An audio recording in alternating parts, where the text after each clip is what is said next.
Salut, c'est Géraldine, bienvenue sur Comme une Française TV, Sound French, even to the French. Children's books are a great tool for teaching French, and even to adults. They're simple but cute, often well illustrated and sometimes more clever than you thought. Today we'll talk about some books for children that truly stand the test of time. Let's dive in. Bécassine. Let's start with a girl. Bécassine is the oldest on the list. She was born in 1905 in a comic strip in a magazine for young Parisian girls. You see her here. She's from La Bretagne, Brittany, in French for West. She's une Bretonne. She's wearing the traditional rural dress, and she's young and naive. In French, we say une bécasse, and that means a girl who's not very bright. Yes, the character was created by Parisians who held La Province in contempt. And Bécassine is especially a stereotype of the young girls who left their small village to come to La Capitale in the great rural emigration waves of the 20th century. These girls often ended up working as housemaids for the Parisians, and you see it in her adventures, like here. Anyway, it's been reclaimed by Brittany as a regional icon. Bécassine is widely known and has been adapted in several comics and even in an animated movie. She's basically a part of any French family nowadays, and that's the theme of the really famous 80s song by French singer Chantal Goya, Bécassine, c'est ma cousine, and I won't sing it this time. But check out the Bécassine, c'est ma cousine, lots of French people know that. Babar. Babar was created in 1931, so he's a slightly younger brother to Bécassine.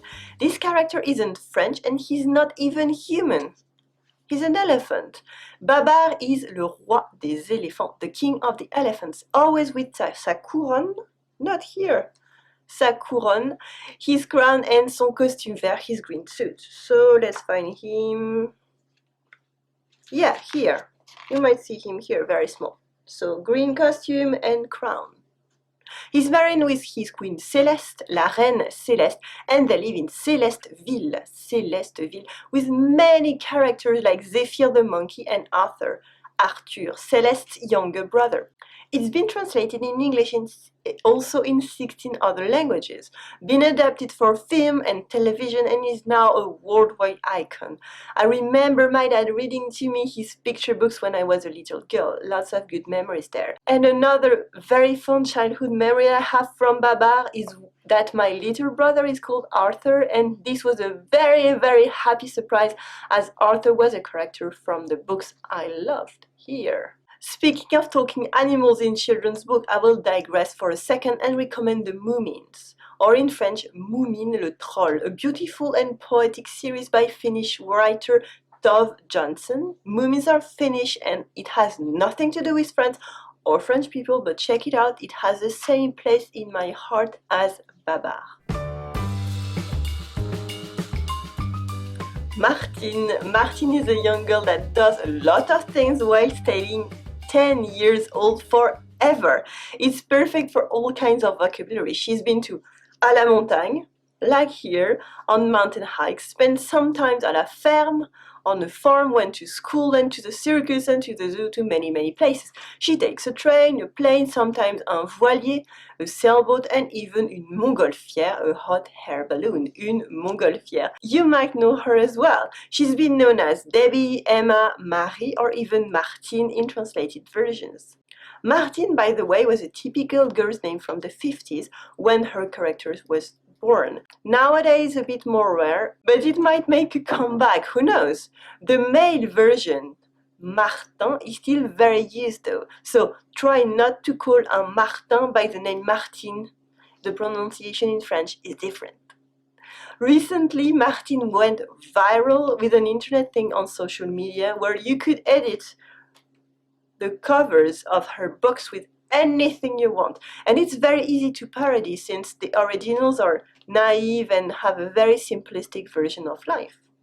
It was lots of fun. Another children's book that's not afraid of complication, however, is the next one. Max et Lily. Max and Lily are two siblings around 10 who go through life living all sorts of real-world experience. Since its creation in 1992, its series has over 100 books published, and they're small-sized comic books for children from 9 to 12. It's easy to read even for people like Max who don't like to read, or like one issue is called Max n'aime pas lire, a very famous one. These books are great in that they deal with real modern issues. Max est fou de jeux vidéo. Max est fou de jeux vidéo. Max is crazy about video games. Lily veut un portable. Lily veut un portable. Lily wants a cell phone.